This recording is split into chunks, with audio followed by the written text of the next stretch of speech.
Didik TV KPM. Baik, sekarang ni kita nak masuk pula mengenai lakaran dalam pertanian. Ini ramai murid-murid yang agak keliru ni, cikgu. Nak kena lukis 3D ke 4D ke 2D. Jom kita belajar bersama-sama. Okey, cikgu, silakan. Okey, saya teruskan kepada lakaran dalam pertanian. Baik. Okey.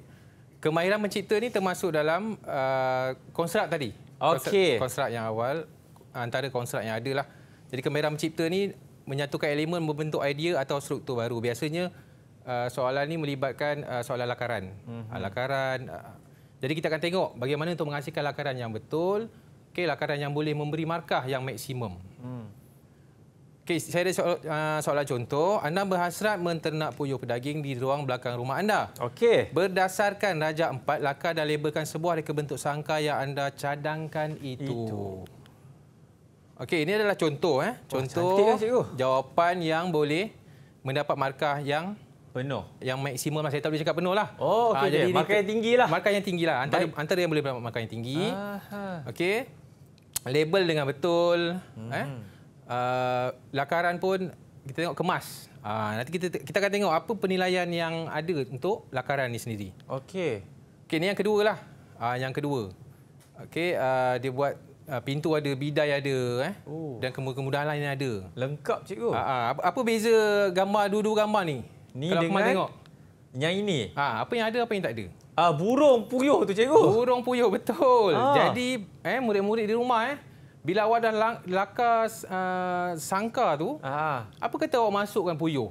Sebab soalan dia tadi berkaitan dengan puyuh. Betul. Okey, jadi kita dah tentu-tentulah kita masukkan je. Burung puyuh seekor ke dua ekor ke. Biasa seekor dia nilah Kamal biasa mesti berdua Mesti berdua. Okey, mesti berdua. Jadi masukkan 2 ekor, 3 ekor puyuh. Nanti orang ingat sangka kucing ke sangka ayam betul. ke. Jadi kita nak menyatakan itu adalah sangka puyuh. Okey. Okey. Kita pergi kepada soalan perumahan potri untuk lakaran. Okey, murid-murid awak boleh rujuk dalam buku teks siapa yang ada buku teks di tangan buku teks Teks 4 dah boleh buka sekarang. Kita tengok sangka puyuh yang ada, gambar sangka puyuh yang ada pada muka surat 134 dan 135. Okey. Okey, ini tengok sangka puyuh. Okey, markah, pemarkahan kemarin kita tengok daripada aspek yang pertama, label. Okey. Label mesti betul. Baik. Kita tengok label syarap, surat khabar, bekas minuman, bekas makanan. Mesti tulis dengan lengkap. Okey, murid-murid awak tak boleh tulis bekas. Baik. Ataupun tulis Tupperware. Itu salah Mesti tulis bekas makanan, bekas minuman. Okey, mentol. Jadi nyatakan dengan betul lah label-label. Susun atur dan saiz mesti saling cakap betul lah. Okey, maknanya sangka saiz besar, tiba-tiba makanan bekas makanan dia kecil atau bekas makanannya besar, sangkanya kecil, tak sesuai lah. Jadi murid-murid awak kena sesuaikan dengan saiz. Sangka dengan bekas makanan, dengan mentol. Okey, jangan mentolnya besar pula. Jadi kena sesuaikan. Okey. Untuk susun atur pun sama. Susun atur dengan kemas lah. Maknanya bekas makanan tu tak adalah kat tengah-tengah betul ke. Mesti letakkan tempat sesuai lah. Okey, seterusnya kekemasan. Okey, macam ni bagi saya agak kemas dan berwarna. Ada soalan. Okey, murid-murid. Untuk menambahkan kekemasan awak boleh mewarnakan sangka-sangka awak tu. Untuk kelihatan lebih kemas. Tapi kalau awak tak confident, awak rasa awak mewarna dengan tak cantik, tak perlulah. Mungkin sikit-sikit saja. Tapi itu pun sebenarnya membantu juga dari segi pemarkahan kan, cikgu? Untuk markah, tengok pada soalan. Ada soalan dia cakap warnakan. Bila dia tak nyata, tak perlu warnakan lah. Tapi sebenarnya dia memberi satu bonus lah sebenarnya mungkin kepada pemeriksa. Bila kita dah warnakan cantik tu lah. Ya, cikgu, kalau dia nak warnakan sangka tu tiba-tiba warna hijau, warna biru ke, orang kata warna-warni lah kan, cikgu. Mungkin di atas beberapa faktor lah kan. Itu pun macam mana pemeriksa nak nilaikan tu, cikgu? Dia tengok kesesuaian. Kesesuaian. Kalau sangka puyuh, biasanya kebiasaannya takkanlah kita letak warna pelangi ke apa. Jadi mesti kita warnakan sesuai dengan maknanya dengan sebenar. Dengan sangka puyuh yang sebenar. Okey. Baik. Dan seterusnya struktur lakaran yang betul. Struktur lakaran maknanya mestilah kemas dan betul lah. Okey, kita pergi kepada soalan struktur dalaman tumbuhan. Lakaran struktur anatomi. Okey, yang ada buku teks kata 5 terus buka. Muka surat 21, 22 dan 23. Awak boleh tengok lakaran untuk akar, batang dan daun. Okey. Okey. Ini biasanya keluar dalam bahagian B lah, lakaran-lakaran untuk anatomi. Okey. Okey, struktur anatomi batang. Okey, kekemasan. Ini contoh pemarkahan. Ini bukan saya cakap pemarkahan yang sebenar lah. Maknanya biasanya saya bagi latihan pelajar, saya akan bagi markah macam ni lah. Okey, kekemasan jelas, label dengan betul 84. Ini contoh lah. Contoh jika lakaran tu markahnya 7. Okey, jadi untuk mendapatkan 7 markah dengan penuh, pelajar mesti ada kriteria-kriteria ni lah. Kekemasan jelas, label dengan betul. Struktur lakaran betul. Ya, jadi baru dapat markah penuh. Okey. Okey, ini adalah struktur anatomi batang. Wow. Bagi lakaran yang betul lah. Ini pelajar yang buat. Okey, jadi awak kena labelkan dengan betul. Kalau cambium tulis betul-betul. Cambium. Okey, jadi jangan salah. Ini selalu pelajar keliru sebab dia jarang gunalah perkataan istilah-istilah ni. Okey. Kalau flowworm tulis dengan betul, xylem, cortex. Okey, warna pun memainkan peranan. Jangan awak salah pula, mudah-mudahan. Yang biru awak lukis hijau, yang hijau awak lukis biru. Ini tak betul lah. Okey. Sebab untuk ni kita bukan ikut sangka tadi. Betul. Kalau sangka mungkin boleh warna hitam, warna coklat. Okey, tapi struktur anatomi ni kena ikut warna yang betul. Sebab dia takkan jadilah. Contoh kalau flower memang berwarna kuning, takkan kita nak colourkan warnakan dengan warna cortex. Jadi tak sesuai lah. Okey. Okey. Seterusnya kita pergi kepada lakaran reka bentuk sistem Penanaman. Okey. Reka bentuk sistem penanaman ni ada 3, hidroponik, NFT. Okey, pelajar yang murid-murid yang ada buku teks boleh buka. Aeroponik surat 106, vertigasi muka surat 108. Okey. Kita pergi kepada sistem hidroponik NFT. Markah dari aspek. Yang pertama label. Okey. Label kena betul. Kalau pokok, tulis pokok. Okey. Susun atur. Susun atur mestilah betul. Kemal takkanlah pemasa ni dalam air. Macam tak logik pula. Jadi susun atur kekemasan tu mesti ada. Main peranan semua. Main peranan untuk mendapatkan markah yang tinggi. Ya. Okey, struktur lakaran dengan betul. Kalau awak lukis pokok tu lukis dengan betul lah. Warna dengan betul hijau.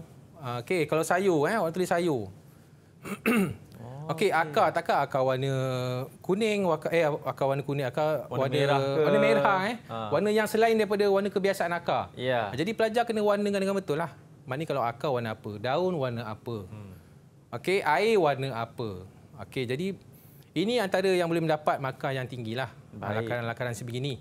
Okey, ni hidroponik NFT. Vertigasi pula. Okey, ini vertigasi yang saya cakap tadi Vertigasi.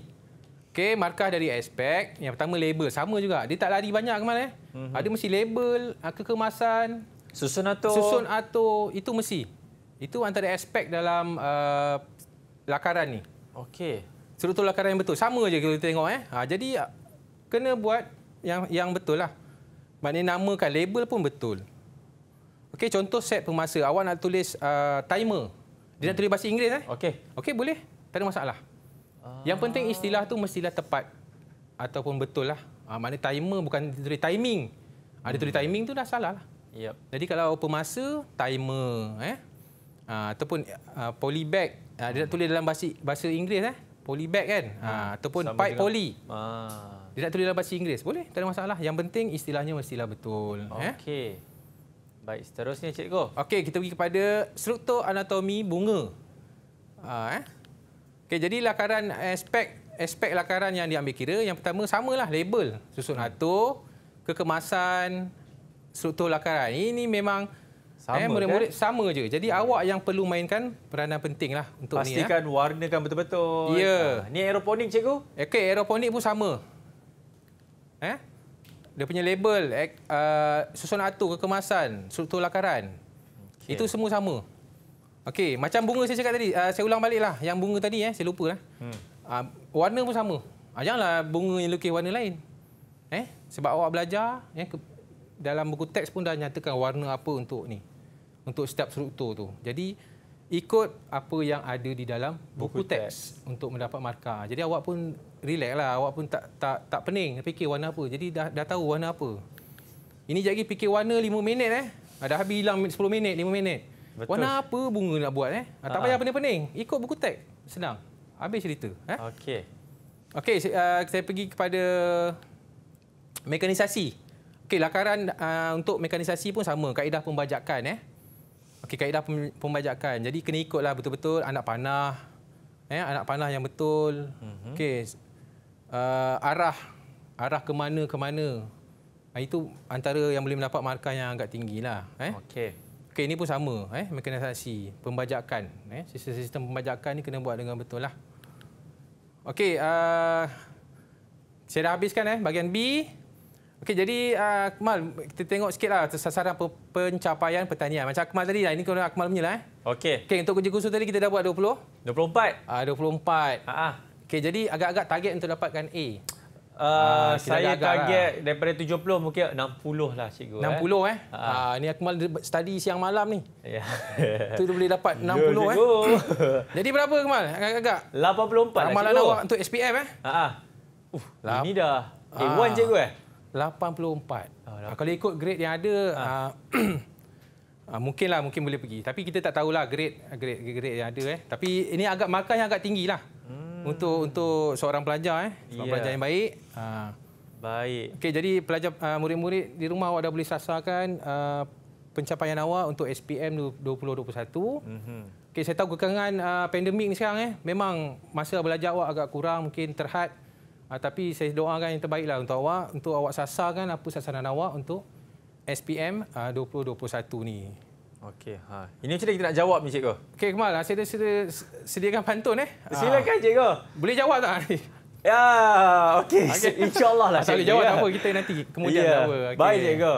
Okey, silakan cikgu. Pantunnya. Kalau mencari buah asam, biar lebih jangan berkurang. Cantik.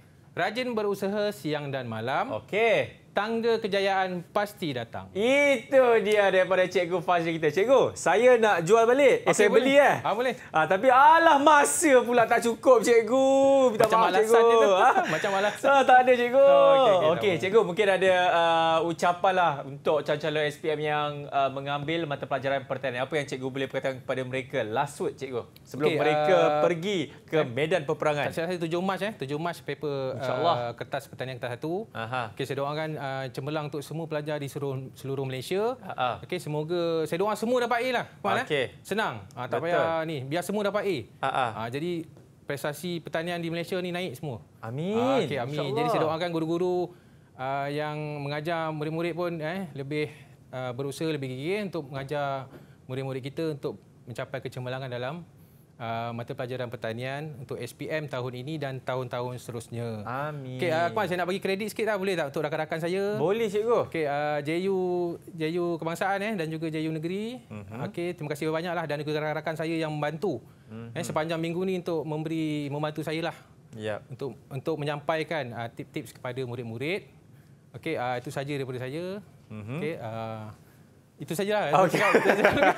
Tak ingat dia nak bagi pantun lagi. Saya tunggu. Dah cukup. Cukup cikgu. Baik, cukup. terima kasih kepada Cikgu Fazrin dan juga kita juga nak ucapkan terima kasih kepada seluruh guru di Malaysia ini yang terutamanya yang mengajar mata pelajaran pertanian ni cikgu kan. Kepada anak-anak murid, saya pasti ianya bukan satu perkara yang mudah di kala pandemik ini. InsyaAllah saya pasti juga calon-calon SPM sudah bersiap sedia untuk menjawab mata pelajaran pertanian dan saya juga akan mendoakan anda semua.